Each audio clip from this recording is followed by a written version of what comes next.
So I'm Jessica Bassano. I'm Associate Director of First Year Writing here at UNCA, and it is my pleasure to ask Dr. James to come up to the mic. She's going to talk to us a little bit about this event, about how it got started, and then we will begin right after that with the first presentation. Thank you so much.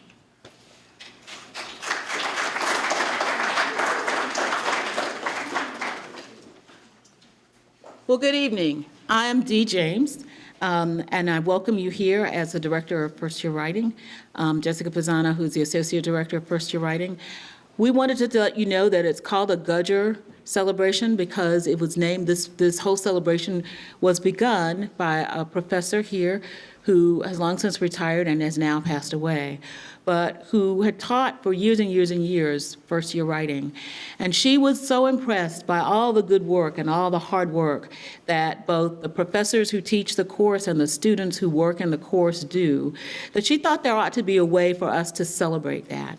And she invented the First Year Writing celebration, which has now taken her name. She left the money for, there used to be other kinds of prizes for it, but now we use it for setting up all that food. And by the way, there is, as you go away, there is pizza to take with you. We just want to say welcome. We are really glad you are here. We know where we are in the semester, that everybody's just nearly exhausted. But we thought this is a good moment to take a minute and celebrate the fine work that you all do, both professors and students. So thank you for coming.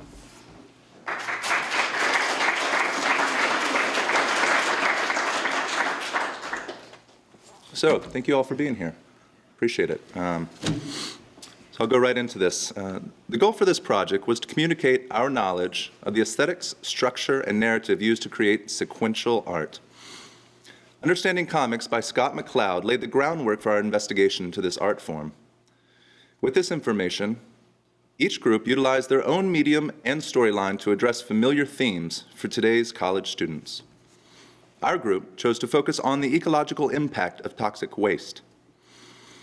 Our depiction concentrated on the duality between extreme representations of organizational malpractice and the retaliation of affected ocean life. Through teamwork and artistic expression, our original story exemplifies our understanding of comics. We present to you A Taste of Waste.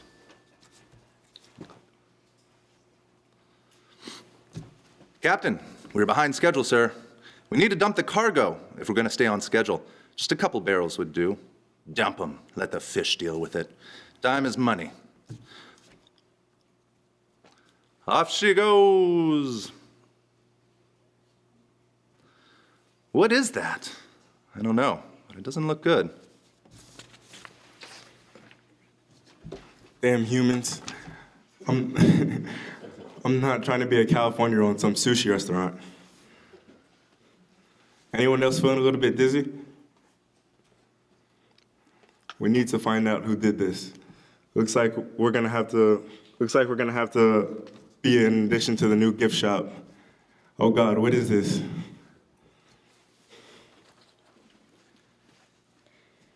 Look at what the humans have done to us. They've ruined our bodies and our homes by dumping their waste. What can we do about it?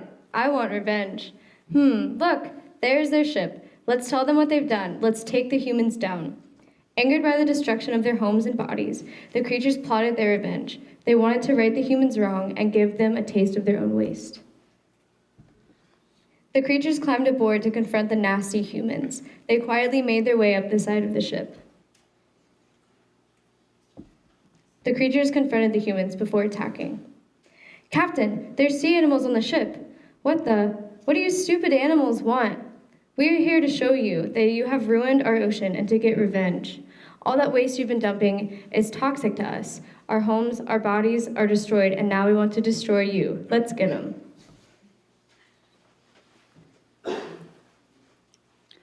A raging war quickly ensued between man and beast as each tried valiantly to defend their right to live. Attack! Pinch, pinch, poke, poke. Slurp, grr. Oh no, what have we done? Ah, yes, sweet revenge. Hey, Sam, you think there's any particular protocol to follow in a situation like this? I doubt it. They probably just expect us to have better moral judgment to begin with. Release me this instant, you murderous beast! Alas, the mutant sea creatures prevailed in overthrowing their mortal enemy for once and for all. Alone and perpetually stranded, Toxico was finally able to taste their waste. Expletive. So just to recap a little bit, this project was signed by our professor as a comic without any particular theme other than like relevant to us as college students. And I'm Catherine, this is Zach, this is Justin and Emery, and we each created our slides that we read off by hand drawing and also using technology. And then just to briefly recap the few key themes that arose as we began the ideation process and to formulate the story. So first was more of a lighthearted comedic approach to illustrate a cruel circumstance that plagues our environment. And then secondly, to view the effects of toxic exposure through the lens of the afflicted. And then lastly, how to create and develop an original comic that demonstrates an aesthetic understanding of sequential art. Thank you.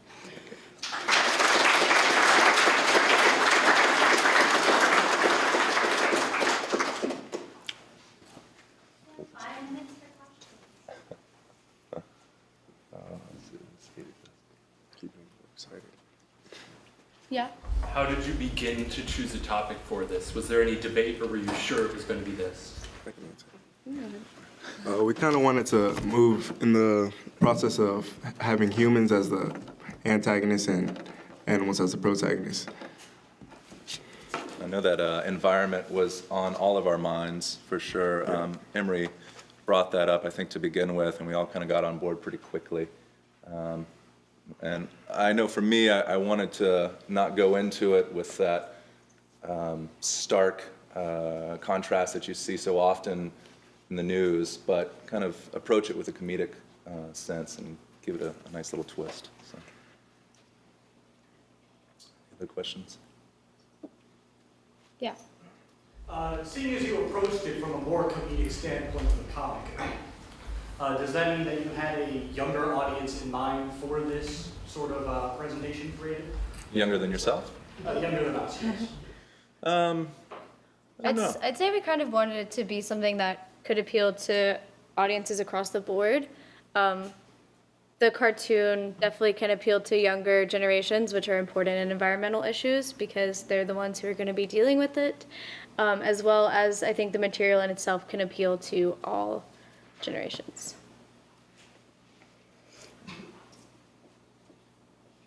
Well, thank you. I really appreciate it.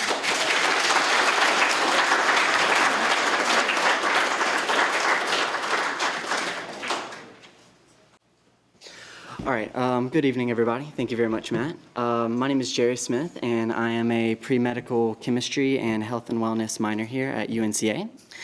And a little while ago, I was tasked with the assignment of entering the conversation. And so basically what that means is, what do I have to contribute to basically anything academic or intellectual at all?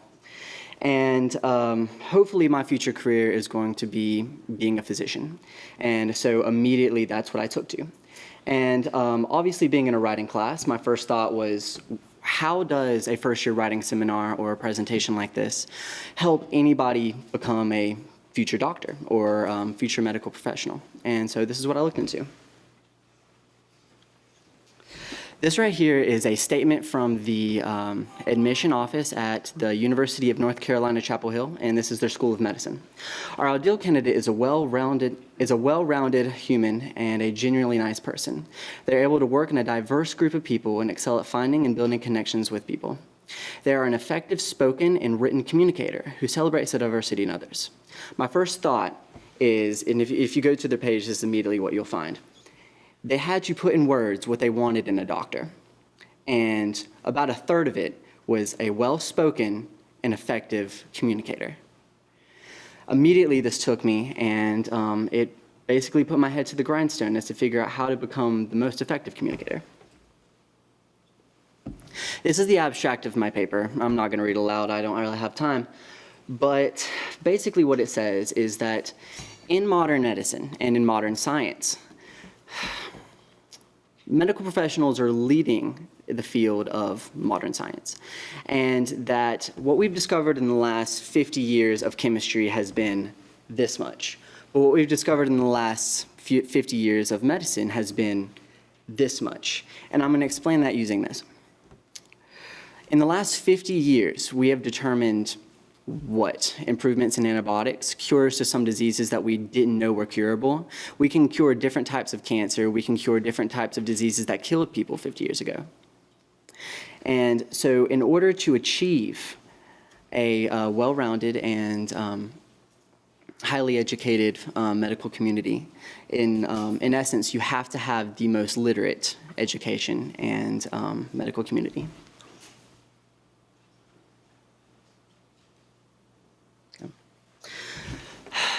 Medicine is a very diverse profession. Medicine is where hard science and academics relay information to just about every type of person imaginable.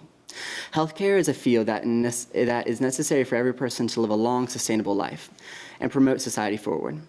This makes it very crucial for medical professionals to be well understood in everything they do, from writing prescriptions to just talking to patients.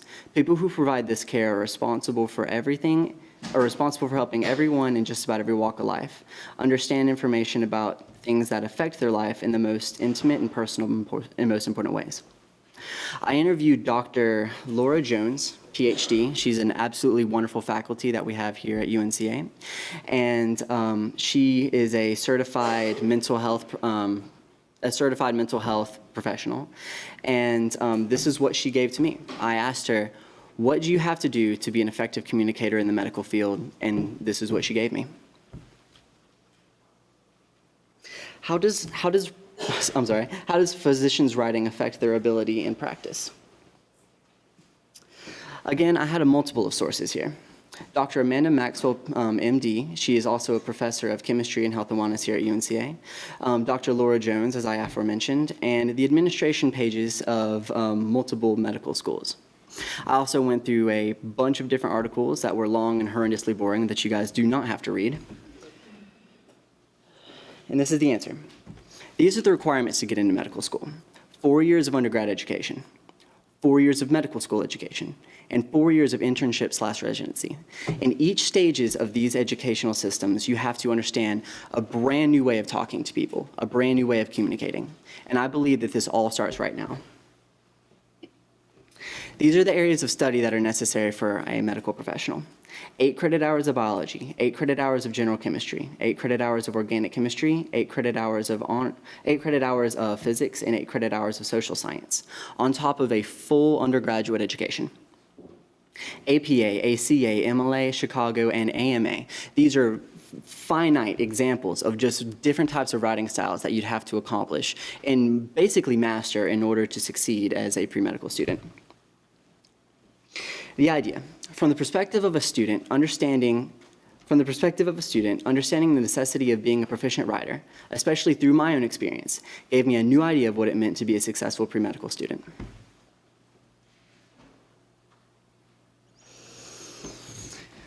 In finalization, I would like to say that given the opportunity to be in a Language 120 class has given me an amazing opportunity to experience what I need to be a great writer and to learn what I need to understand to be a good pre-medical student. Is there any questions? Yes. Based off of your findings, would you recommend that someone interested in the medical field consider Lit or English as a minor in undergrad? The wonderful things about our university being a university like we have, it's absolutely amazing what we can do. Yes, that would absolutely be wonderful. Unfortunately, there's not a lot of time in our 4 years, and like I said, I'm a chemistry major and health and wellness minor, and so my schedule is going to be amazingly packed. It would definitely be wonderful to focus in different types of writing and definitely delve into as much as possible, but I frankly feel that you will not have time to get any type of credential in that area. Yes, sir. What have been some of the challenges that you've had to overcome in this first year in the writing program? wonderfully, I have an amazing writing professor, and so he's definitely helped me through just about anything that I've had. But mainly, my biggest hill that I've had to get over is getting to my point.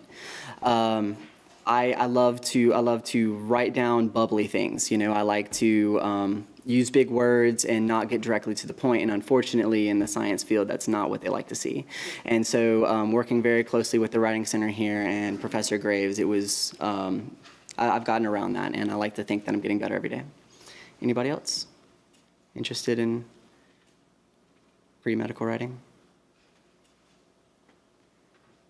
All right, thank you very much for your time.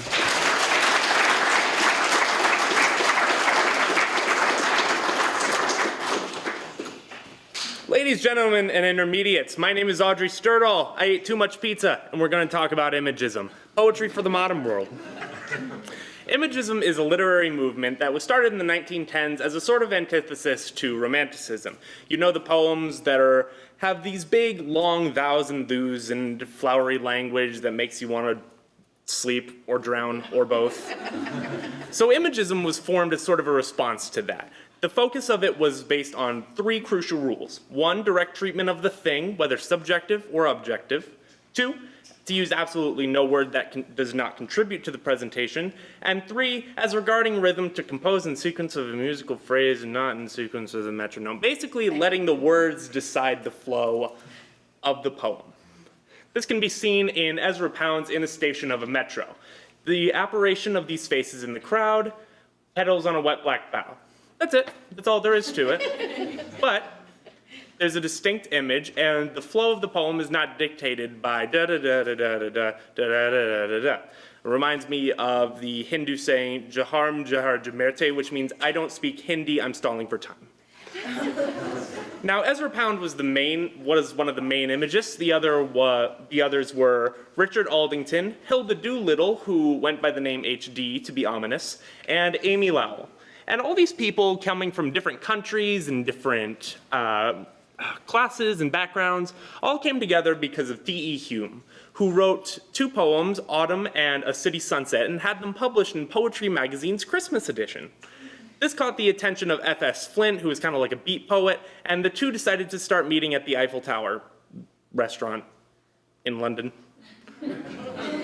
Word of these meetings grew, the Imagism movement started getting traction, and boom, we had something worth making a PowerPoint about. Where did it go from there? An anthology, of course. They published an anthology in 1914, signing writers and poets all together in this book. It didn't just have to be imagists, it could also be people who shared similar qualities. Unfortunately, the book did not define what an imagist actually was, so it was just a book with imagists on the front, and it sold so terribly that most of the copies were returned to the publishers. And the other ones did worse. All right, so the movement was essentially dead from the second they started publishing. Ezra Pound and Amy Lowell did not get along at all. Pound very much did not like the idea of using common language in poetry, where Lowell was more down to earth. Pound coming from a richer family, Lowell working her way up and in a Boston marriage, meaning she was gay, which Pound also did not like. Pound left the movement, founding the Vorticist movement. Related, I will not take questions on the Vorticist movement. I have no idea what it is. Everybody else just kind of worked with Lowell. And then World War I started, Richard Aldington got sent to the field, and the movement kind of died. Now, where are they now? Dead. They are dead. They are not alive. That would be amazing if they were. Unfortunately, that's not how this works. Before that, though, Aldington wrote Lawrence of Arabia. That got turned into that movie every film buff says I should watch, but that I'm not going to watch. And published another anthology in 1930, this time actually doing it right, and people actually bought it. Lowell died of a hemorrhage in 1925, leaving her actress girlfriend to live on and continue her legacy for the next 31 years. And Hilda Doolittle became good friends with Freud, and they, with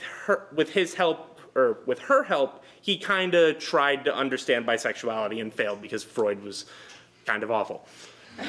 Ezra Pound became a Nazi. He formally renounced America and moved to Italy and was like, yeah, Mussolini, yeah, Hitler, and made hundreds of radio broadcasts saying just how terrible America was. He died. And that was definitely the last slide. Thank you very much. Any questions?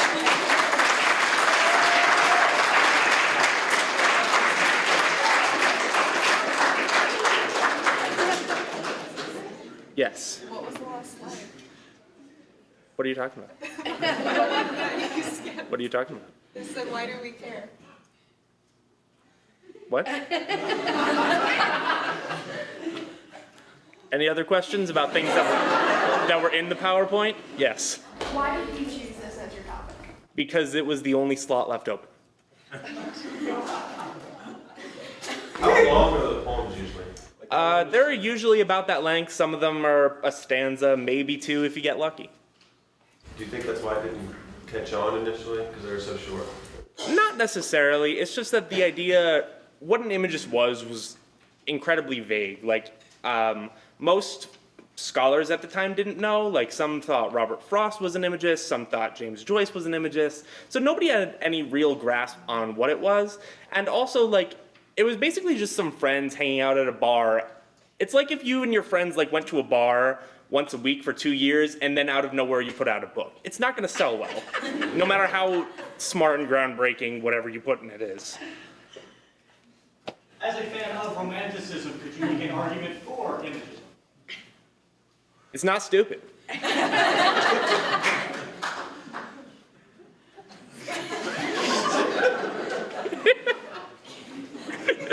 Yes. What would you say to a fan of romanticism? Please get a better opinion. Yes. What is a hemorrhage? That's like a blood clot in your brain, and it's painful and horrible, and you die. Anybody else? Yes. Are there any modern imagists? Modern imagists, no, but generally you'll see elements of imagism. It's like you don't really see modern romanticists, but you see poems in the same vein. You had a question. Do you prefer any of these poets more than the other ones? I like Lowell because she wasn't a fascist, and generally I like the way she portrayed her emotions through images. Like, she associated like a flickering street lamp with how she was feeling about her relationship at the time. That's sort of a connection I like. I'm a very visual storyteller kind of person. How much did you practice this presentation? I didn't. I didn't practice this presentation or the one I gave in class. I have never practiced for a presentation in my life.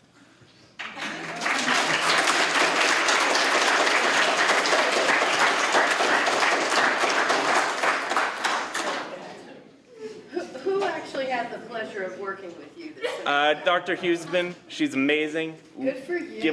Give her all. When I actually showed up to class, I'm also here because I have so many absences. Oh my God.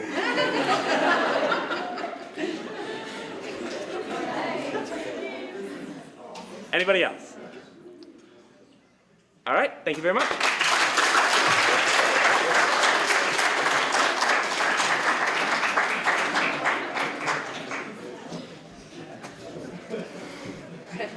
Wow, those standards were set pretty high just now.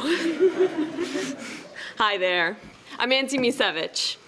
And in the presentation that I'm about to show you, I'm going to be talking about pleasure versus happiness. And because I can't really talk about it too much, not good with words, I'm going to show you this movie that I made to introduce you to the topic.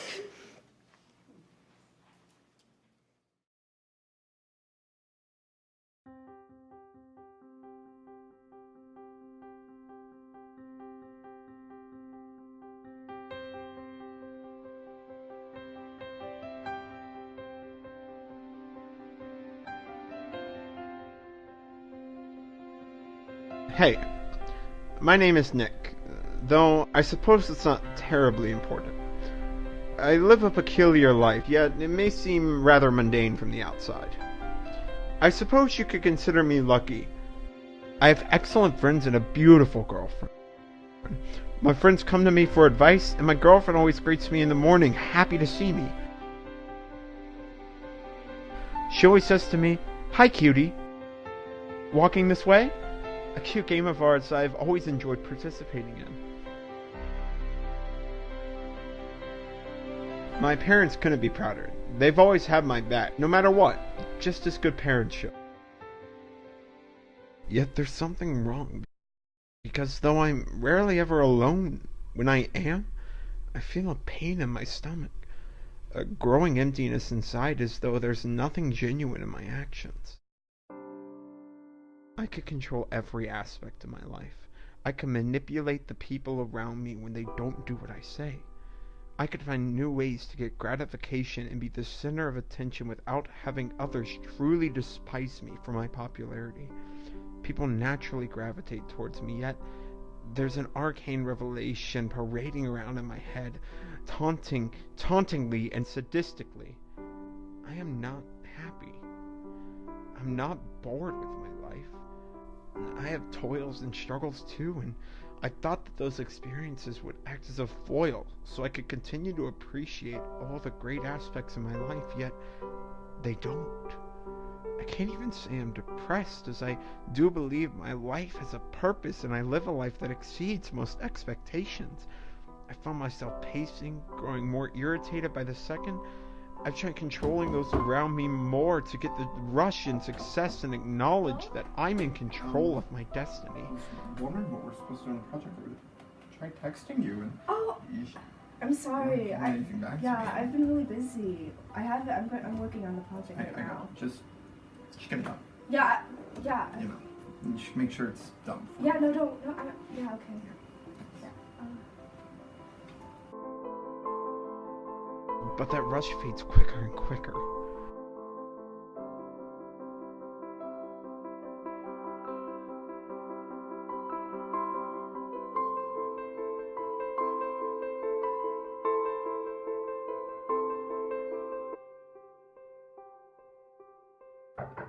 Come in. Hey, what's up, man? You gonna slam the courts with me? Don't you have, like, homework to do or something, man?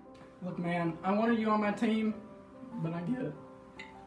I've tried to change the game my girlfriend and I play by sarcastically answering her with a, "Yes, I am. Are you?" Her smile only wavered as the pit of my stomach grew darker. That's when she told me something that caused my heart to shatter. She had a piano performance a night ago, and I had missed it because I was too caught up in myself. I questioned how much I was giving her, to everyone. They gave so much to me, but I've taken it all without the thought of maybe I should give it back to them. I decided there needed to be a change. So that's just what I did.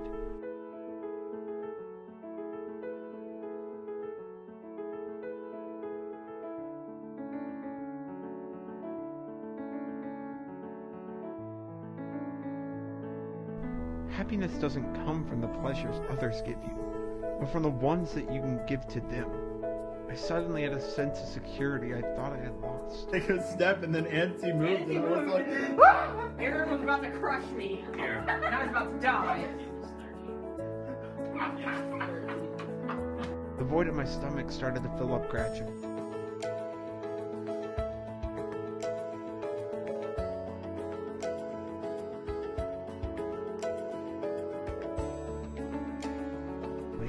Yes, I have a peculiar life, and it feels so much fuller now than it had ever before. All right. Now, because I'm pretty much almost out of time, I'm just going to wrap this up real quickly. So let's talk about hedonism for just 1 second. This is one of the hardest words to define because it actually started a long time ago in ancient Greece, and it typically revolves around pleasure. But does pleasure really mean happiness? So typically we think that happiness is a state of contentment, something that I really tried to show in the movie. And it's something that you kind of achieve by having a purpose, and that means giving back to others what you have taken from them. That's just in conclusion. Any questions?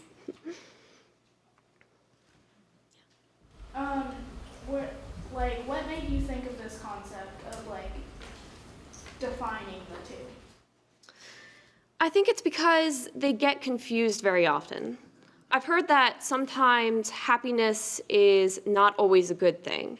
But my question is, when they say it's not always a good thing, are they really describing happiness or a good feeling inside? Like if you eat a cookie. Was the character portrayed in your video here suffering from a form of depression, or was he just not satisfied with his relationships? It was more of a dissatisfaction. So he was mostly taking from other people. So this was actually based on a true story. A psychologist and award-winning author, Dr. Margaret Paul, was approached by a man who had a problem because he felt like he had a great life. He had a great family, great friends, great job, but he was very controlling of them. He always wanted things his way. But when he started to allow them to have it their way, then he started to feel satisfied, and he felt like he had a purpose by making them happy. So now that you've studied these two seemingly positive things, do you tend to differentiate them more within your own life now that you know about them? Definitely.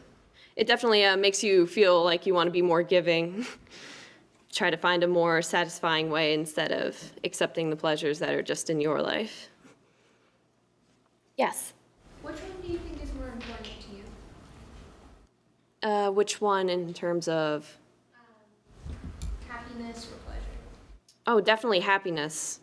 The whole thing is, when you receive pleasure, typically the rush of getting that pleasure fades quicker and quicker the more that you get it.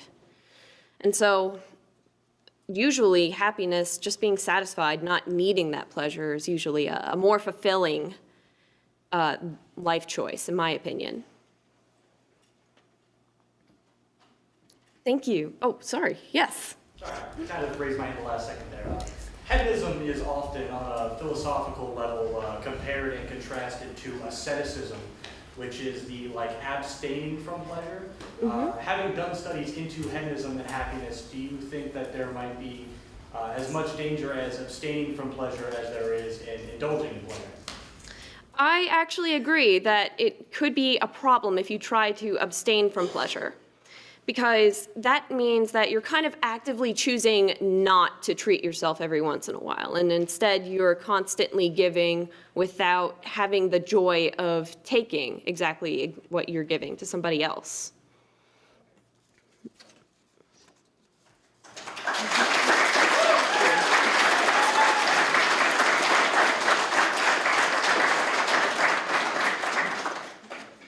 Good evening. I'm Kathleen Cameron. I'm the student of Dr. Will Revere, and this semester we talked about work. And that's what this presentation is about. It is about the future of work. When I was a little girl, my grandmother took me to the New York World's Fair, and the Bell System Telephone Company had a pavilion for future communication. And there was a device there that looked like a miniature television set with a telephone. And I saw that you could actually talk to people on this little device. And this is 1965. And I said to my grandmother, when can we get one of those? I want to get one. And so she said, well, that's going to be a very long time before that happens. And, you know, she was right. It was a very long time. And it was 40 years. She didn't live to see it, but I did. You see, this picture phone that Bell Telephone had, it flopped. It didn't work. It cost a lot of money. It cost $500 million, and it was hands-free. But it still didn't work out because it was expensive. For $160 a month for 30 minutes, which is $1,200 in our dollars, both parties had to have this telephone in order to talk, and that didn't work out either. People just weren't interested. They weren't comfortable talking on these phones. So an important point to remember here is this telephone company was the only telephone company. There was no competition. Ma Bell was the telephone company. And when they decided that we're not doing it, that was the end of the story. So if they had pursued it it could have actually spawned the internet perhaps in the 70s as opposed to the 90s. But that didn't happen. So older people, having had many years on the earth, can sometimes make predictions. And there was a British economist by the name of John Maynard Keynes, and he was a person who wrote an essay called Economic Possibilities for Our Grandchildren. And he made this prediction that in the future, which he said 100 years hence, which is 2030, which is not even 15 years from now, that we would be working less and we would have more time. And because we have more time, we would have leisure time. And so our biggest problem in the whole world would be what to do with our leisure time. So you can see there might be a few problems with this because we're almost there. According to his biographer, Robert Skidelsky, Keynes called it right. He said that we could be more productive in the future. But in our being more productive in the future, this is our equation. In Keynes' day, 80% of people who were employed were in the manufacturing industry and 20% was services, and now it's reversed. So the pay of a CEO in the 70s was 30 times that of a worker. And now, believe it or not, according to Skidelsky, a CEO gets 263 times that of a worker. Skidelsky tells us that needs are finite and wants are infinitely expandable. And this is where Keynes got it wrong. He used needs and wants interchangeably. Another person we looked at their work, Derek Thompson, he's a writer for Atlantic Magazine, and he wrote an article about the world without work. And he has a serious concern that there's less and less work, and actually that there'll be no work in the future. That's his prediction. There was a study from Oxford that said 47% of jobs in the United States will be replaced in the next 2 decades as retail clerks and drivers. So if you can imagine that, that's 20 years from now. That's almost half the population. That's his prediction.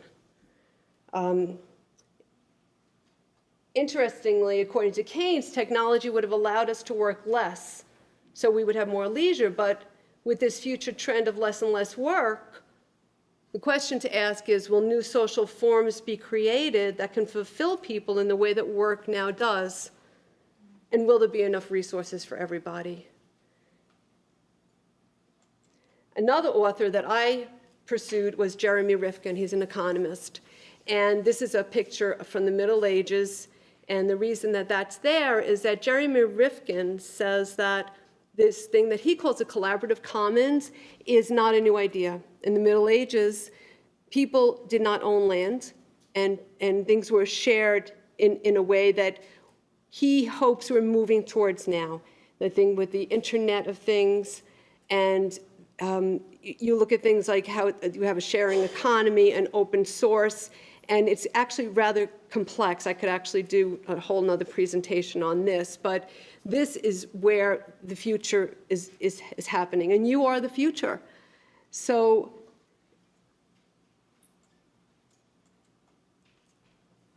I like this quote. One of the virtues of being very young is that you don't let the facts get in the way of your imagination. And the reason I have that car there is because when I was a little girl, there was a man who loved to fix his cars. And I went to talk to him, and he said, I want you to get down and I want you to look under that car. And I did, and I saw the other side of the street. And then he said, what do you see? I said, I don't see anything. He said, you don't see the wings? I said, no. I said, what do you mean? He said, there's wings under that car. This car can fly. And do you know that I believed him? I really did when I was 5. So future global village, what is your prediction? My grandmother made a prediction. Keynes made a prediction. A future global village, what's your prediction? This, by the way, was on NPR News. This is a flying car. And my prediction is I'm going to be in that flying car. Thank you.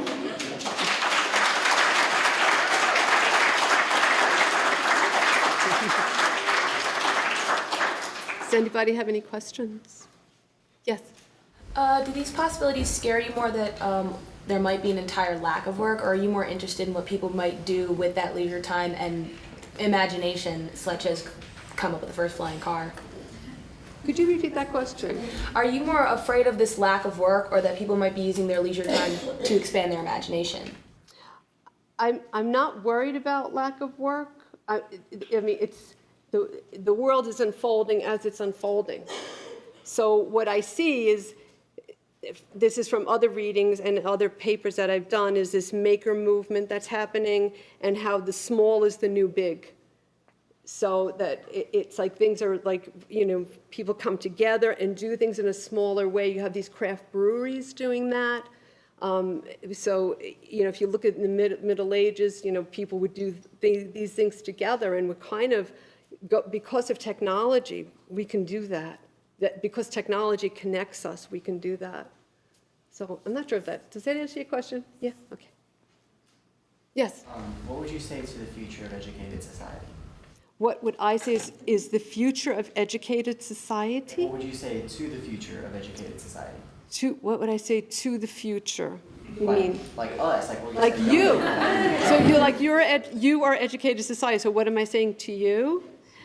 I would say, keep doing what you're doing. That's what I would say. You referenced the failure of the technology earlier. Do you think maybe we could be experiencing something like that now? Like there's the potential of us not having to work, but we're still doing so because of like societal constraints or something? To answer the first part of the question, where the technology failed, that's an interesting thing to look at, because Bell Telephone invested a lot of money into that project, and I know this because I'm old enough to, and so I have that background, that Bell Telephone, they wanted to break it up for years and years and years, but they still were holding all the cards. But they knew that the end was coming. And so they decided to not pursue this. So that I think played a big part in them not pursuing it, even though it was expensive. I think they definitely had the money to do it. So then the second half of your question is? Could we be experiencing something like that now? Like you're talking about us not necessarily having to work in the future. It's like maybe there are other reasons that are keeping us from getting there soon. Yeah, there's lots of complex things that yes, I could, yeah, so there is no easy answer. And each of these things could be a paper project in itself. You know, it's a complex world, but I feel that with young people's enthusiasm, all around me, I never was able to finish college, and I'm surrounded by people who are so enthusiastic and so full of life and have so much hope for all of you.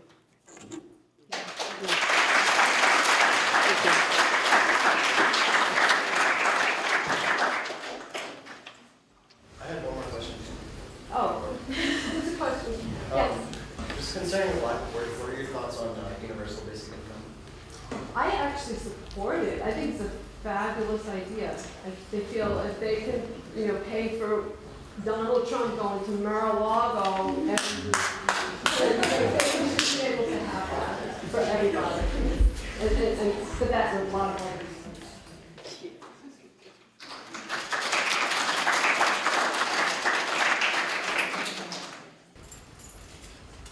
Hi, I'm Blue, and I did my project on the Inklings, and I made it into kind of a movie thing, so. The Inklings. Since the Inklings is my topic, I thought I'd make my life difficult by doing the entire presentation in ink. The Inklings were an informal gathering of friends, all British, male, and Christians for the most part. Most of them were also, in some way, associated with Oxford University. The name The Inklings was a bit of a joke between them, meaning people with vague ideas and also people who dabbled in ink. They met regularly from the 1930s to the 1950s to read and discuss their works. Though the manuscript reading took place mainly in college, the group often held meetings at the Eagle and Child pub on St. Giles. The group often referred to the pub as either the Bird and Baby or just the Bird. The most famous members of the Inklings were J.R.R. Tolkien and C.S. Lewis. You may have heard of them. I don't know. One of them wrote this whole thing about hobbits and this ring, and the other about this weird wardrobe, and a bunch of other stories, collectively. Seriously, though, the group often encouraged each other's writings and urged publication. So, without this group, The Lord of the Rings, The Hobbit, The Chronicles of Narnia, and many other stories might not exist at all. Can you imagine? What a sad life. The group as a whole expressed their longing for tradition and re-enchantment through the literature of fantasy. For them, fantasy was a pathway to this higher world, and a way of describing its felt presence through myth and symbolism. Not only did fantasy provide the Inklings with re-enchantment, but fantasy also became the voice of their faith. Along with creating fantasy work, they sought to legitimize it. Fantasy was often looked upon as childish, but the group didn't believe that it was something that should be limited to children.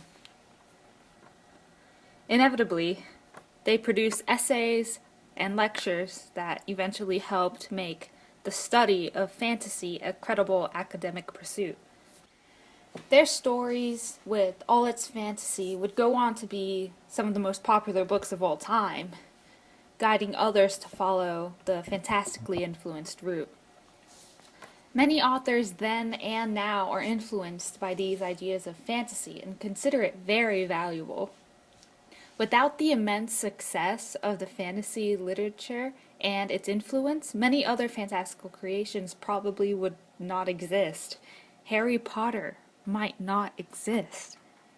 Can you imagine a world without Harry Potter? So even though the Inklings saw themselves as a fairly informal group of friends, they would eventually influence and alter the world of imaginative literature. Along with their love of fantasy, there came a love for Christianity as well. The Chronicles of Narnia, by C.S. Lewis, has a strong theme of Christianity. For example, in the book we're going to be reading, The Lion, the Witch, and the Wardrobe, Aslan is a lion, the great lion, and it parallels Jesus, who's also called a lion in the Bible. The Inklings were considered defenders of Christianity as a whole, and in turn, it influenced an entire generation of writings. Another notable thing the Inklings did was give hope during a time of post-war despair. The group came together sometime after World War I, and while other writers and intellectuals turned away from traditional writings, the Inklings wanted to keep some of that within their own writing. They wanted to recover previous ideas not because of curiosity, but as a means of addressing modern anxieties and longings. Instead of breaking with tradition, they understood the war in light of tradition. They believed that the world was not a forsaken one due to the atrocities that had happened. The tragedies of war were framed by the Inklings in the context of rebirth and hope. They wanted to instill positivity in creation rather than be drawn down by negativity. So they made heroes who, despite hardship, won out in the end. So there was a happy ending.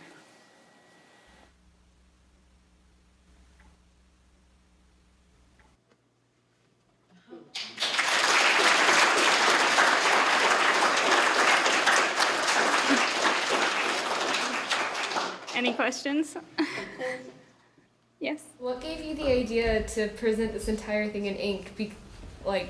Other than the idea that they were called the Inklings, what made that jump into that? I didn't want to like go in front of class and talk, so I made a video.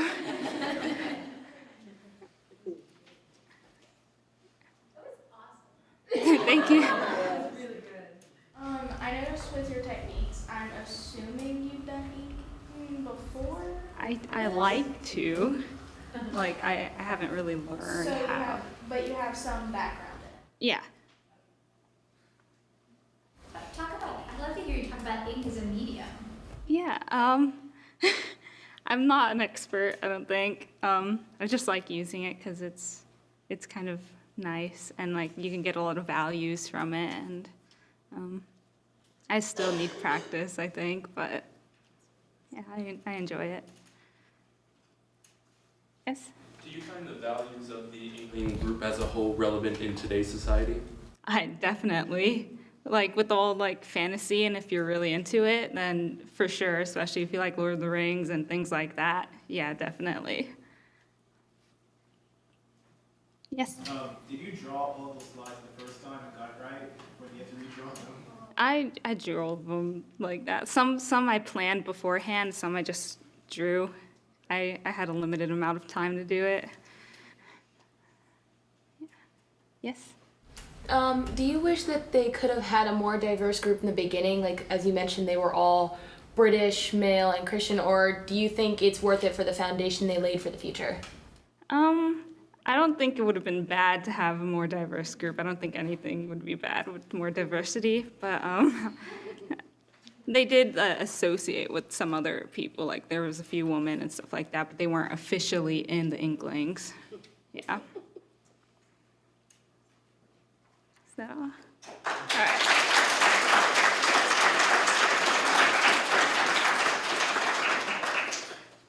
Well, after that marvelous art. Yeah, now you get us. Yeah. Sorry. So, our project, we were doing the. Should I be speaking in the microphone? Yeah, sorry, guys. We decided, well, we had to do a comics project, and so we decided, okay, this is an opportunity to be ridiculous. And so we decided that we all had really bad sex ed in high school, and that it would be a really fun idea to, like, very similar to the tea and consent video that's very popular on YouTube, that we would do ours in kind of the same fashion and a lot the same aesthetic, except not about consent specifically, but more sex ed on the whole. So just for the project purpose, it was supposed to be about something. It was supposed to be about something that correlated to college students, and like we said, our sex ed experiences all kind of sucked. So we figured, what's a better opportunity than to kind of make fun of our sex ed experiences and maybe teach people something along the way. Again, we were highly influenced by tea and consent, and we really wanted to do a very simple aesthetic because we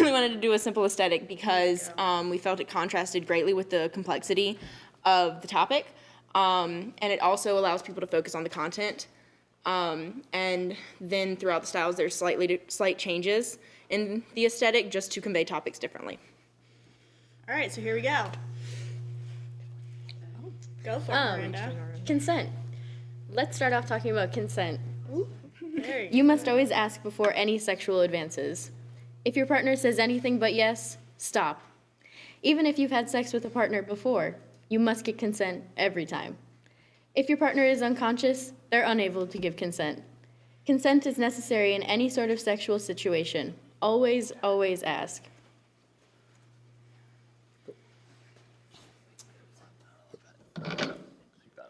Cool. Something not often talked about in sex ed classes is gender, and it is extremely important to realize that there is more than to gender than male and female. As we can see, gender and sex exist on a spectrum, and being a certain sex does not define gender identity or expression. If you are in a non-binary relationship, it is still important to practice safe and consensual sex to prevent STIs and unwanted pregnancy. There's many ways to get pregnant, two of which include the old-fashioned way or in a lab. If you think you're pregnant, you should pee on a stick. And there's two possibilities. It's either a plus or a minus. Both positive and negative pregnancy tests are good or bad depending on your life circumstances. If you do get pregnant, your baby will grow in 3 stages called trimesters. There's trimester 1, 2, and 3. At the end of 9 months, you end up with a baby. Wow, she's growing another human. If you get pregnant and it's not right for you, go to Planned Parenthood because they know what they're doing and they can help. It's important to think about the right time to start family for you. Not everyone is the same, and what may be right for you is not right for someone else. If you know you don't want to get pregnant, you should look into different methods of birth control. Sexually transmitted diseases and infections. Yes, there is a difference. STIs are infections that may or may not have outward symptoms. STDs are a class of STIs that do have physical symptoms. Because STDs are part of STIs, we refer to them all as STIs. It's easier than having 2 categories. I'll assume you've already been subjected to the pictures of various STIs, so I'll save you the discomfort. Instead, I'll talk to you about how to prevent them. Unfortunately, many of the most effective birth control methods do not prevent STIs. Really, the only way to protect from STIs is to use condoms, the male or the female. Because STIs are, wrong slide, and even if they don't work for all STIs, like genital warts, shudders. The 2 rules you really need to know are inspect before you inject, and if you don't know, get tested. Thank you.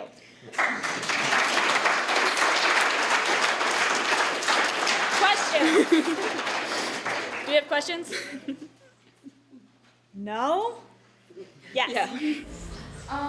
Just from my personal, I did not actually have a sex ed class, so what is your stand on like high school sex ed or junior high sex ed? Like, do you think they need to fix the program? Oh, hell or yes. do you think it's the parents' responsibility?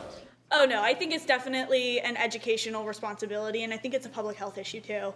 Because, people don't get properly educated and then they get sick, Chlamydia runs rampant and that's not good for anybody, and people get pregnant when they don't want to, and then you have other public health disorders throughout the economy and throughout the society, and that can just screw everything up. So I think it's definitely important for schools to teach, because that's what they're supposed to do. To address your question of parents versus school, we're not saying that parents have no responsibility to their child, because you very much do, but there also has to be a realization that not all parents will. It's not going to be a 100% universal. Every parent is going to address this with their child. So it's very important to have it in school so that you have a more thorough baseline. Anything else? Yeah. Would you imagine that this is a more regional problem? Because I personally, in Connecticut, I had human reproduction courses in 5th grade. Do you go to public school or private school? Interesting. So I know that they begin sex ed here in 5th grade. I had it in 5th grade, in Eastern North Carolina, but it's one of those abstinence only programs and stuff like that. We think it's very important that you address that certain regions have different views on it, but and that yes, there's probably a lot more issues in the South, if we're being honest. Yeah, let's be clear about that. Think there's definitely more issues in the South. But I think also you can't limit it to the South, because it's a problem everywhere, and there's no one who couldn't benefit from better sex ed.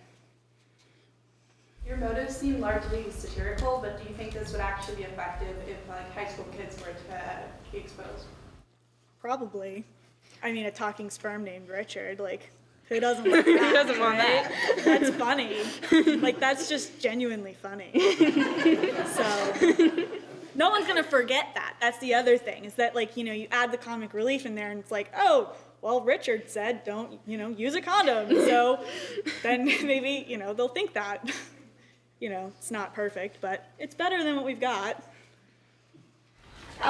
With the constant focus on these abstinent onlys or tagging on with every single thing, adding and as we've said in the past 20 minutes, again and again, also abstinence, while that is an important thing, do you think it's overdone, or do you think continually mentioning it as long as you have the other information as well, or do you think it's going to help or hurt more?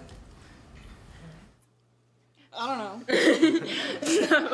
I mean, are you asking, like, should we keep going with abstinence only and just, like, say, okay, well, first of all, we say abstinence only, but in the likely event that you don't follow our advice, this is all the other information that you need? Like kind of like that kind of a thing, or like? Not just that, like, because a lot of people talk about how by being so into abstinence, but if you don't, but also abstinence, but in this information you don't, they say it shames people as well. I can definitely see. I personally grew up in Wisconsin, so my sex ed was abstinence only, but we'll teach you about contraceptives, and here are some pictures of some gross STDs, like if you don't use protection.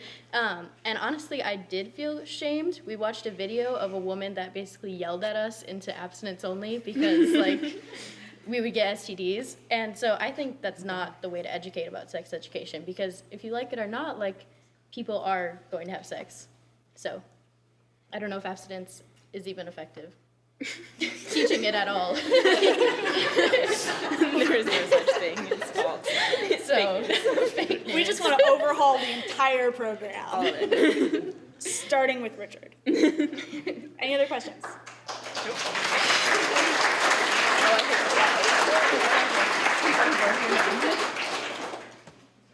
So, hi everybody, I'm Brianna Miller, and I'm going to talk to you about how our education could be the link to creativity that we need.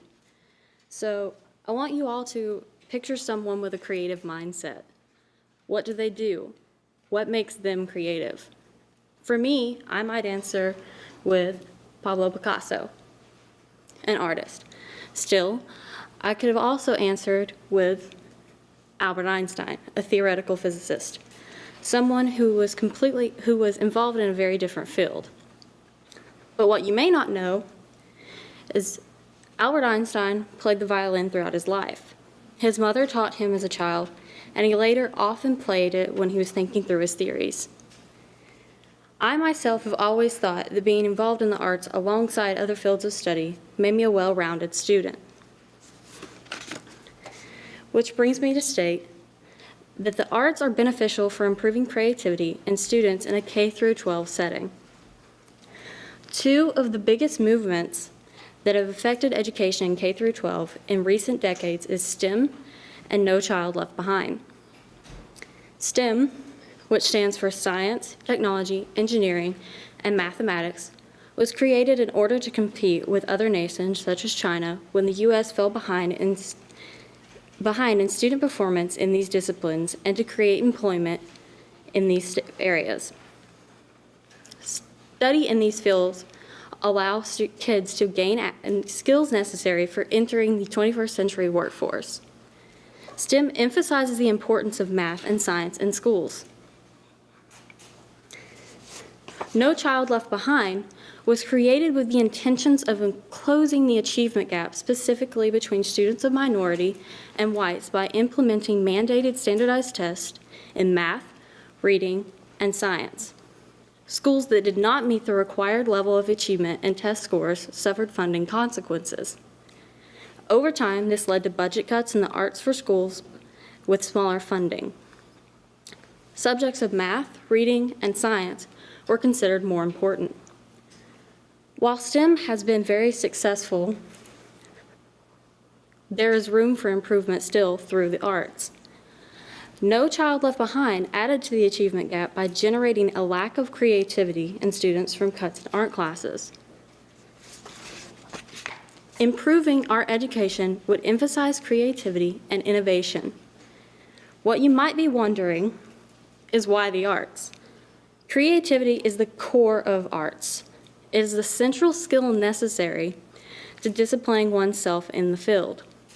You could say creativity is the heart of the arts. The ultimate goal of educating kids is to get them to be productive citizens and workers in our society. So clearly, it's important to take into account what employers are looking for when hiring their employees.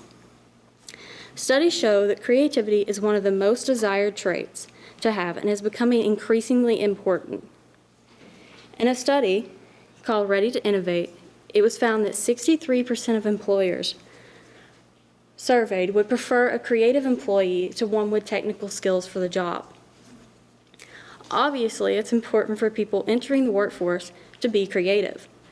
For them, it could mean the difference between getting a job and not getting a job. Art is a crucial subject in schools because it cultivates creativity in all types of students and learners. Being creative and innovative is a growing essential for students in the ever-changing society we live in. And then, sorry.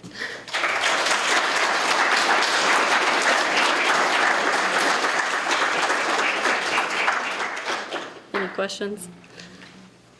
Do you think jobs are still looking for creative people over people who can just get stuff done in science and math areas?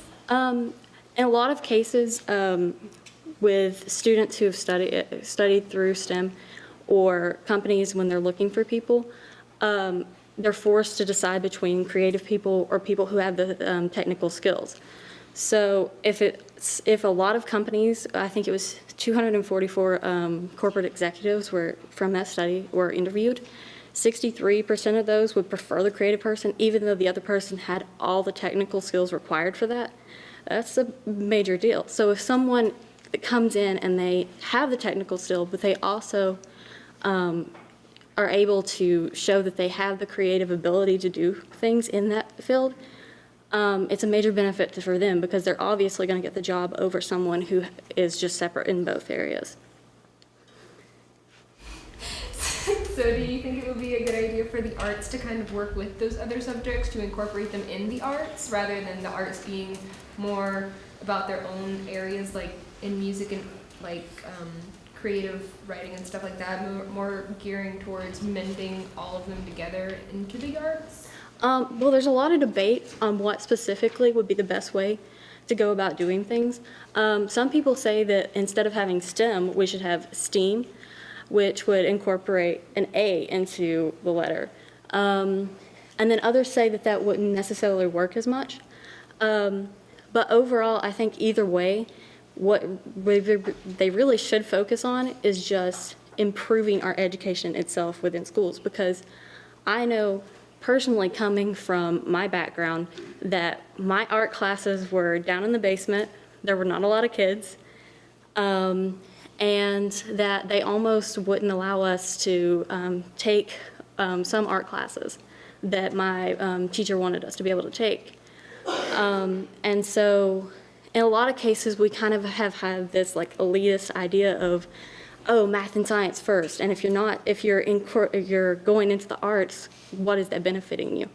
So it's kind of this idea of we need to be able to show and be able to put it out there that art actually is very beneficial.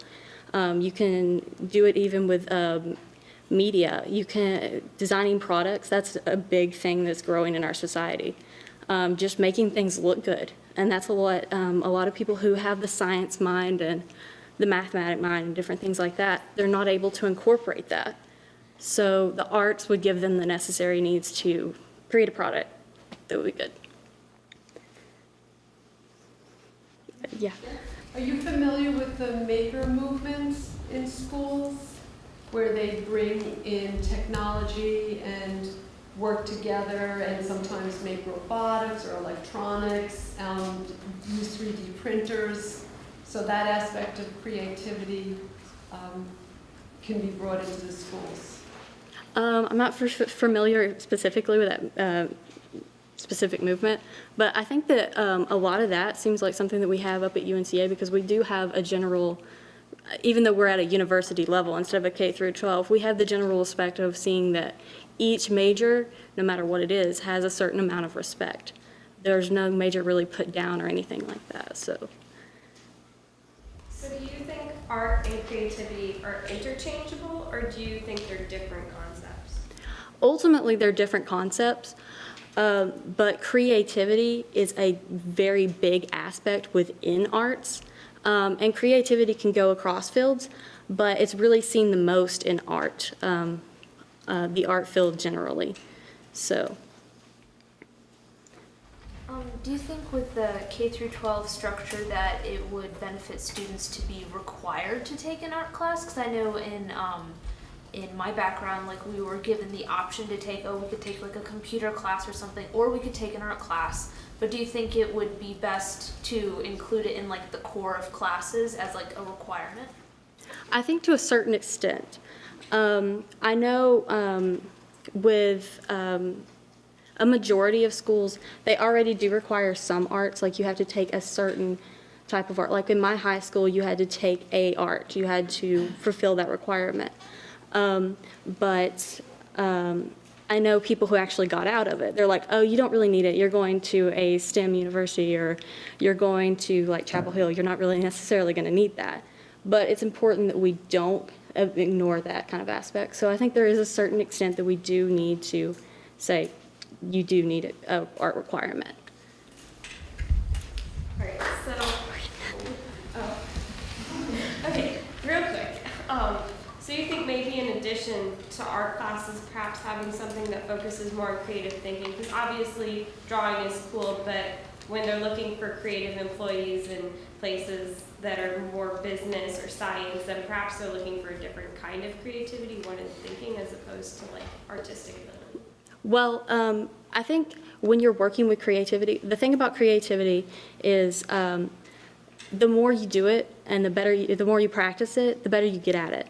So no matter what the field, if you're working on creativity, you're still going to be able to be creative in other fields as well. So, yeah.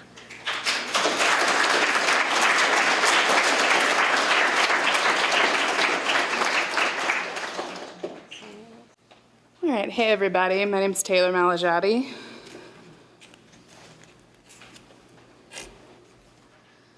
So, can a person be mentally ill and happy? The pursuit of happiness has long been thought of as a universal experience, but happiness and mental illness have oftentimes been seen as mutually exclusive, sometimes even as two sides of a scale. But is there really no hope for those with mental illness to be happy? So what is happiness? Webster's dictionary defines happiness as a state of well-being and contentment, or a pleasurable or satisfying experience. But what does that really mean? Happiness has been described as an emotional, physical, or spiritual feeling, and for the number of people that are asked, the same number of definitions will emerge. There is no one definition of happiness, but most people say they know it when they feel it. Many nations define mental illness differently than the US, but for the sake of clarity in my research, I use the definition that a mental illness is a disorder that can be categorized and diagnosed using the Diagnostic and Statistical Manual of Mental Disorders, or the DSM, which is a text written and evaluated by hundreds of psychiatric professionals in the American Psychiatric Association. 18.5%, or 1 in 5 adults in the US, experiences mental illness in a given year. 1 in 25 adults in the US, or 4%, experiences a serious mental illness that substantially interferes with or limits one or more major life activity. And these are just the reported numbers. Many individuals are fearful of seeking help because mental illness is so stigmatized in our society. Those who have certain diagnoses are defined by them, making it almost impossible to break out of the one idea people have of who they are.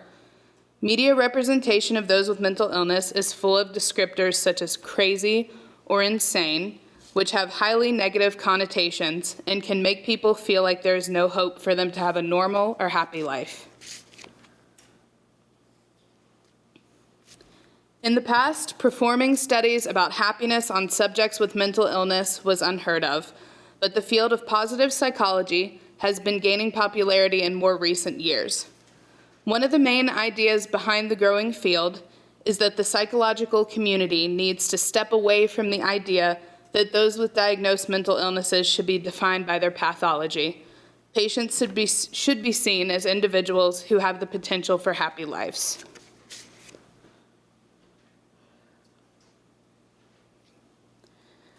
Happiness, I think, is being at peace with yourself. Being happy is being thankful for a peaceful and quiet life.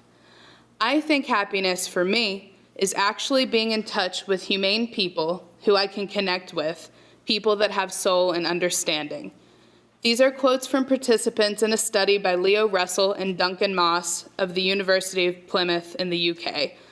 The study used interviews with subjects who were diagnosed with bipolar disorder to evaluate how these individuals felt about manic episodes and their similarities and differences than happiness.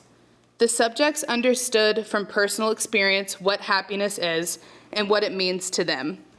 This type of research is invaluable in the study of happiness because traditional experimental models rarely capture the patient's experiences in their own words. However, in the psychological community, there are other ways of measuring happiness, and one of those is by measuring affect. A person's affect is the expression of emotion or feelings displayed to others through facial expressions, hand gestures, voice tone, and other emotional signs such as laughter or tears. Individual affect fluctuates according to emotional state. In an experiment performed by students and professionals at the Western Psychiatric Institute and Clinic of the University of Pittsburgh School of Medicine, positive affect was measured on people diagnosed with depression. A control group of 34 neurotypical participants was selected, and 71 unmedicated individuals with a depression diagnosis were asked to write out a script of a positive memory, as well as pick a selection of music that was calming to them. They were then put into a magnetic resonance imaging, or an MRI, scanner, and as the musical selection was played, they were instructed to read the positive memory script they had written. Throughout the 7-minute process, the participants were rating their affect with a mouse. The results of the study showed that patients with depression were able to achieve the same levels as the control, making way for the idea that those with a mental illness can feel happiness, just like their neurotypical counterparts. Many individuals with mental illness choose not to let their struggle define them, but embrace the strength that can come from it. So their path towards happiness may look a lot different than others, but that doesn't mean the destination cannot be reached. Of course, any research done with so few sources in such short amount of time cannot provide definitive proof. However, with my own personal experiences and those of family and friends, I can conclude that it is possible to be diagnosed with a mental illness and to be happy.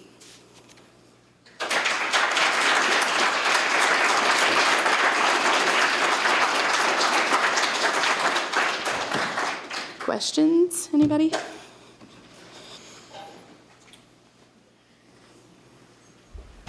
Yep. Did you take all the photographs? Yeah, I did. They're beautiful. Thank you. Anybody else? Yeah. Were you surprised with your findings? I actually, yeah, I kind of was. I kind of went into it definitely like hoping that, happiness is possible for those with mental illness, but really not as much surprised. It was very interesting, especially the study with the patients diagnosed with bipolar disorder. It was just interesting hearing their stories in their own words. They were just, written out with the ums and likes. And, you know what I mean? It's something you don't really see very often. So, yeah. Mm-hmm. What inspired you to take a closer look at this topic? Definitely like my own personal experience with mental illness, and also I'm a psych major, and it's something that's just really interesting to me. And of course, for this class, happiness is our class theme, so kind of had to pick something to go with happiness, and it's just super interesting to me. So, yeah. Anybody else?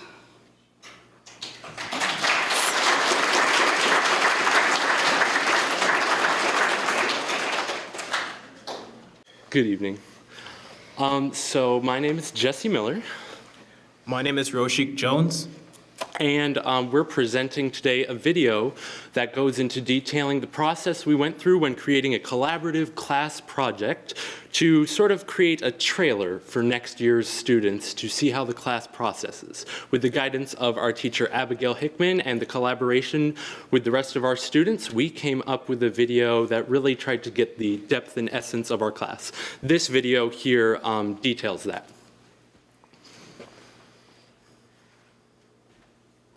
Language 120, Section 15, has created something remarkable. We put our heads together and wrote and produced a collaborative project.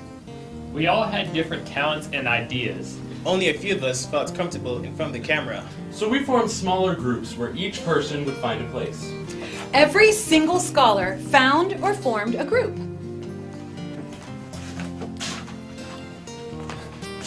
Hi, I'm Wayne. I was the post-production manager. I'm Bree. I was the project archivist. I'm Jared. I was the talent. I'm Noah, writer. Jesse, production manager, director, and writer. I was Sam. I was a writer and camera operator. I'm Blaine, writer and an archivist.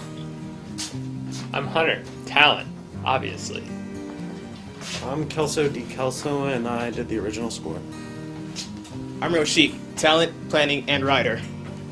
I'm Bailey. I make a really good muffin, catering. Chris, post-production. Stephanie, camera and post-production. Then we created a master schedule that organized the groups and detailed their duties.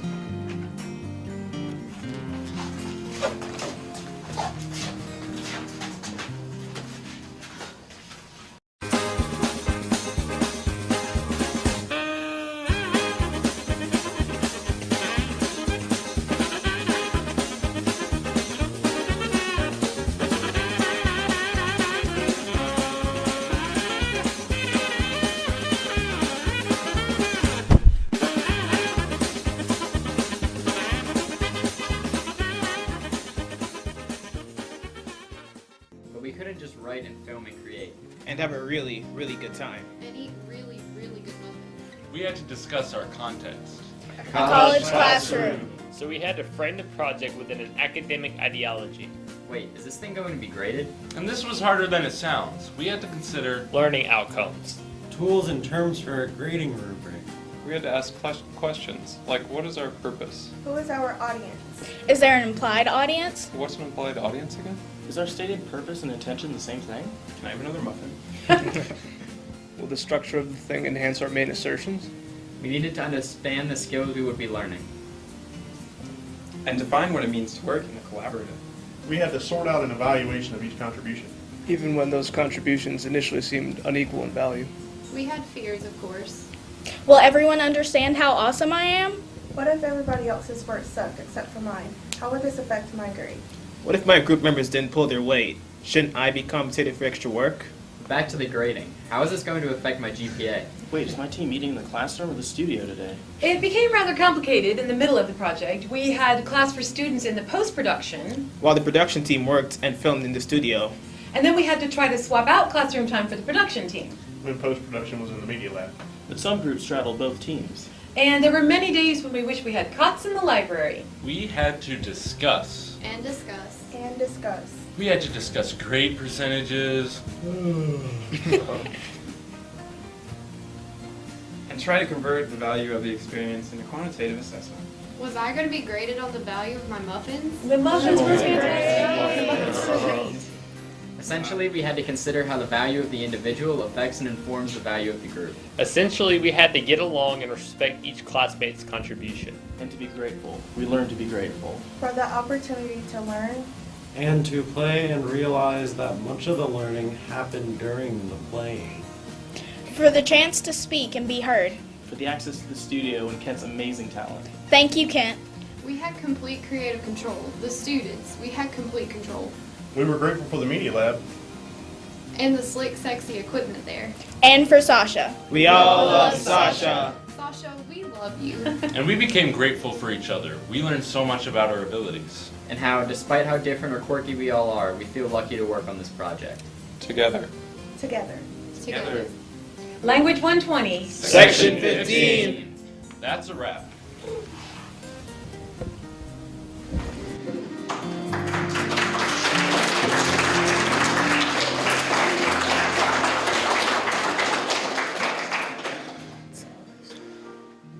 On behalf of the rest of the class, we'd like to answer any questions you have.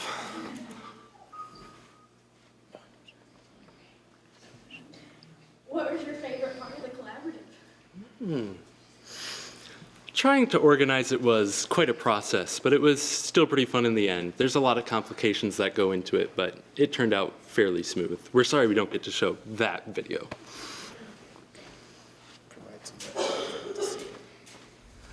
Why, would specifically the backgrounds you chose for that video, why specifically those, out of any of them? The reason I chose that background is I wanted something that had a subtle motion that wouldn't disturb or take away from the people speaking during it, but also had a calming effect. I don't know about anybody else, but anytime I've ever sat around inside of an aquarium and whatnot, it has a very calming effect to me. So, not to mention it's just not too busy to take away from what's being on the screen.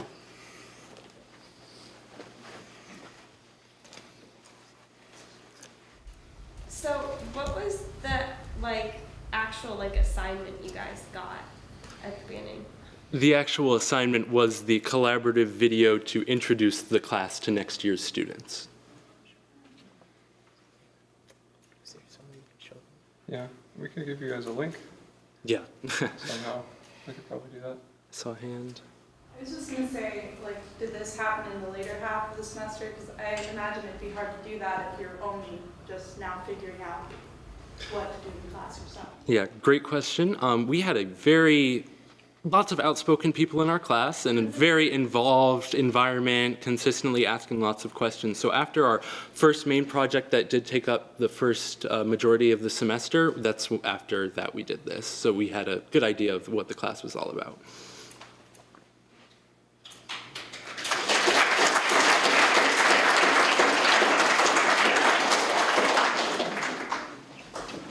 All right, hi guys.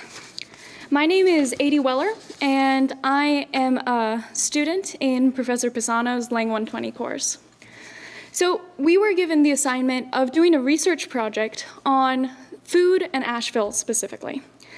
So I chose to examine the importance of barbecue in Western North Carolina, and specifically in Asheville.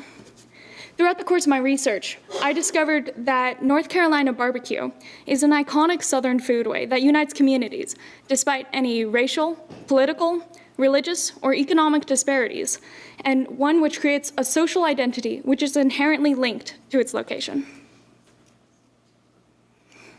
So, in order to fully understand the importance of barbecue, we need to first understand its history.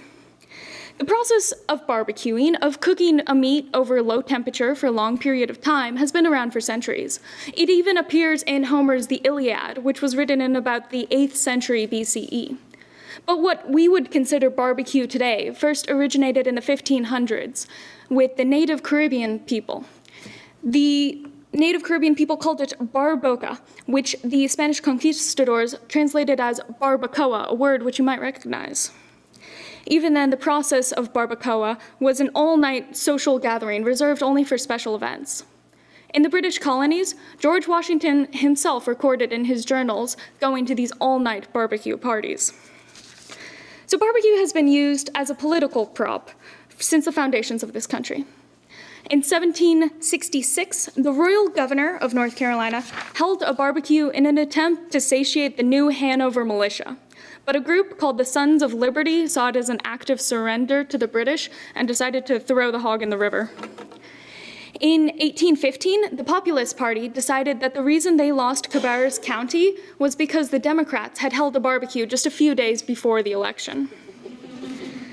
The former editor of the Raleigh Times, Herbert O'Keefe, said, "No man has ever been elected governor of North Carolina without eating more barbecue than was good for him." So barbecue was more or less the same across the state of North Carolina until the 1930s, when German immigrants began to add ketchup to their barbecue sauce, which was reminiscent of a dish that they made in Germany. Commercialized ketchup, such as Heinz, was becoming very popular, and it was a very inexpensive way to add that tomato flavor to the sauce. This led to barbecue as we know it today here in Asheville. So I decided to go to 12 Bones Smokehouse. Some of you may have heard of it. This is a place Obama has been multiple times and reportedly influenced his decision on where to live after he was finished with his presidency. There, I interviewed a woman who told me what barbecue means to her. She grew up on it, and she associated it with playing with her cousins, with cooking with her family, and with the carefree times of her youth. When I asked her why she thought barbecue was so popular in the South, she said that it was a brief moment when it didn't matter what church you went to, or how big your paycheck was, or what color your skin was. Author Michael Pollan also noted this unifying quality of barbecue. He said that at the height of the civil rights movement, one thing that united people, no matter what their beliefs might be, was good barbecue. He said the only thing that had a similar effect was fighting alongside someone in the Vietnam War. So people have always come to Asheville to experience something different. Whether that was the Biltmore, the views, or just the culture, people have always flocked to visit Asheville. But now they're coming for a slightly different reason. They're coming to experience the barbecue. Author Lucy Long defines this as wanting to experience the other, wanting to experience something different, but which is also linked to identity. So as the population of Asheville changes, so does the social identity. Just as barbecue developed with the native Caribbean and the Spanish, and then the German immigrants in the 1930s, it's developing today. There exists meat cooked like barbecue all over the world. Latin America, as we spoke about before, has barbacoa. Argentina has asado. India has tandoori, just to name a few. People from different cultures bring their own flavors and spices to barbecue, allowing it to become representative of the people that made it, and allowing it to remain a part of the social identity. So the truth of the matter is, I don't like barbecue. So when I came here from Colorado, I was fascinated by people who love this food that I found moderately repulsive. Here, I found that barbecue means so much more than food, but it's a tradition that unites families, neighbors, and friends. For many, it's a way of life. Like the foods that I grew up eating, I know that these flavors will never truly leave us, and that they will remain an immutable part of our identities forever. That's my references. Does anyone have any questions?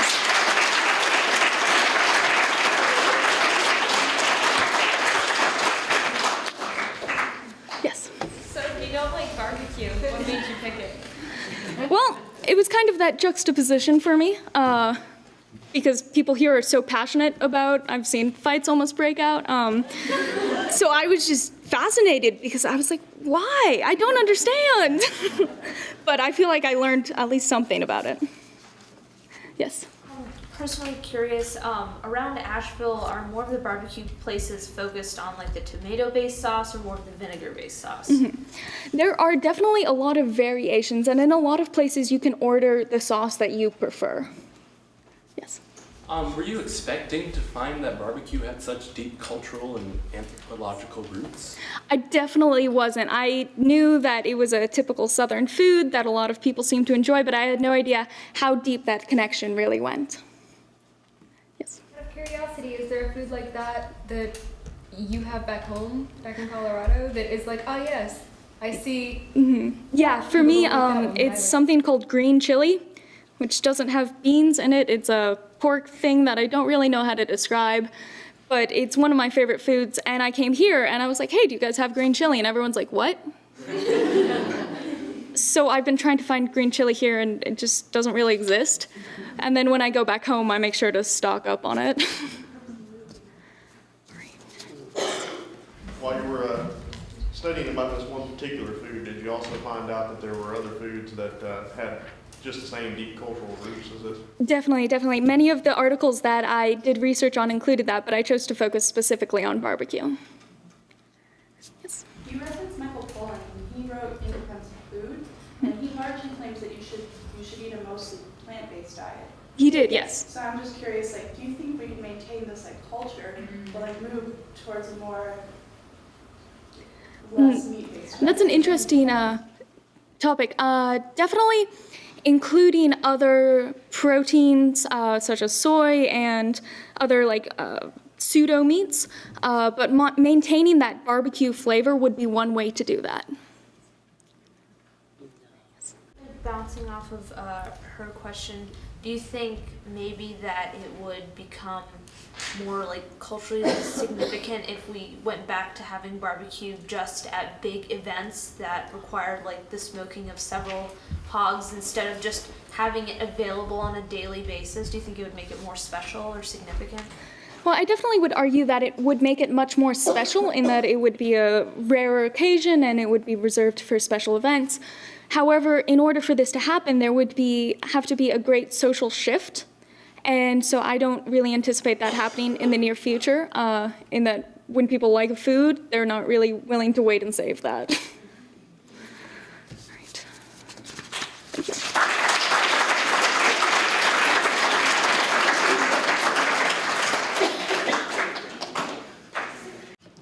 All right, well, we've lost some folks, but we made it. Last one.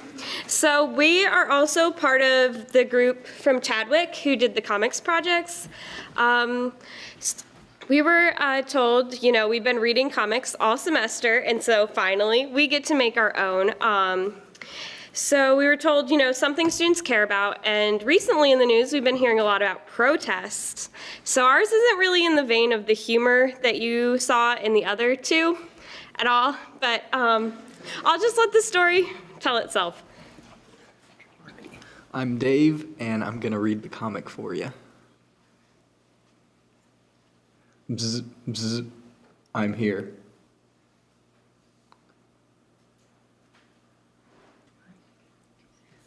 Is it your first protest? Yeah. Well, things can get crazy, so stick close. Looks like we have everything. Isn't this protest supposed to be peaceful? Blue line to downtown, now arriving. Stand back, doors opening. Wait up. Ow, ouch. Here goes nothing. Clack, clack, clack, clack, clack, clack. I wonder if he's as nervous as I am. Arrival in downtown, 15 minutes. Clack, clack. Fight for what you believe. Stop injustice. Peaceful protest? Deep breaths.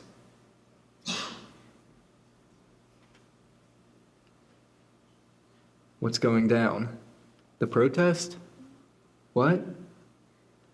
Get out of your head. Get out of your head. Get out of your head. Get out of your head. I have a bad feeling about this. Just follow me. We're almost there. Everyone is angry already. Hey, look over there. Some action is starting. Oh shit, run. Crap, I lost him. I should be safe here. Ouch. Run away. Okay, everyone, put your masks on. Fuck off. No more. Back. What do you... Bam! Stop. No. Oh God, why? Bam. Bam. Silence. The end.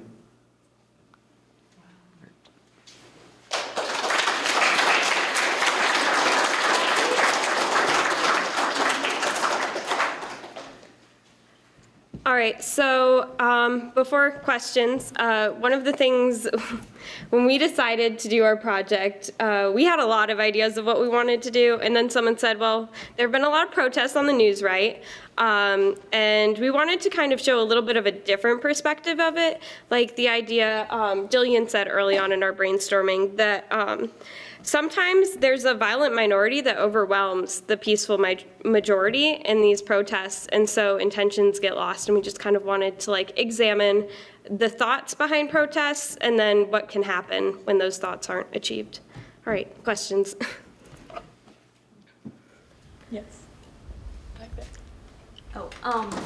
So did you guys come up with some of the ideas for this from news articles and stuff, or have you guys personally been part of protests? I've definitely been to a protest downtown, like the Women's March, and there was that whole thing in DC, which like I couldn't drive up to, but that was definitely on the news a lot, and especially with recent events from November, there's been a lot of outcry from the people and the public, and we just wanted to focus on that shift from like people versus government and that kind of topic.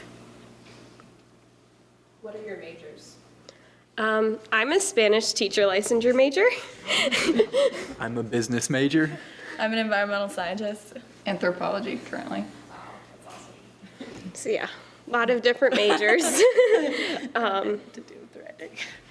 Were the drawings done by everybody? Yeah, so you kind of see it change. My name's Morgan. I did the first 3. Anna, here, she did the second 3. Dave did these 3.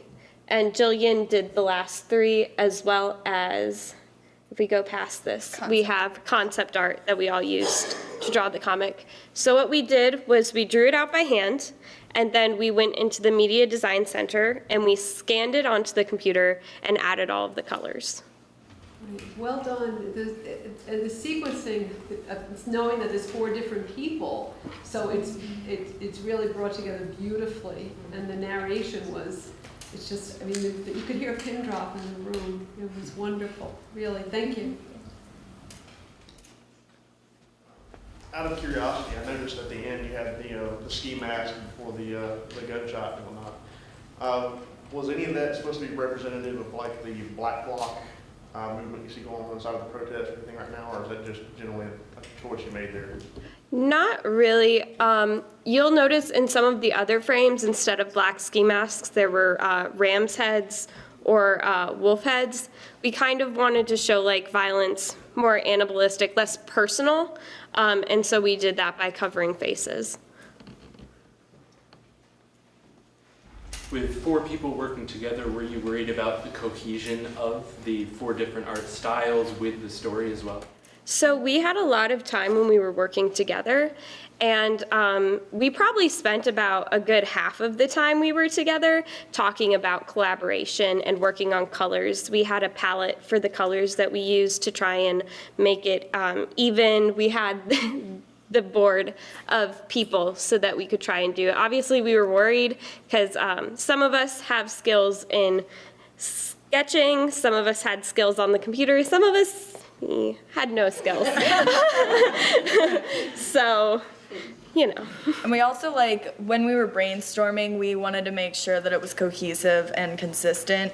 And so we had, like, the colors that we all used, but we also mapped out sort of, like, where we wanted to go, who was going to do these panels, and who was going to do these panels, and make sure we, like, left off the same point that the other person started.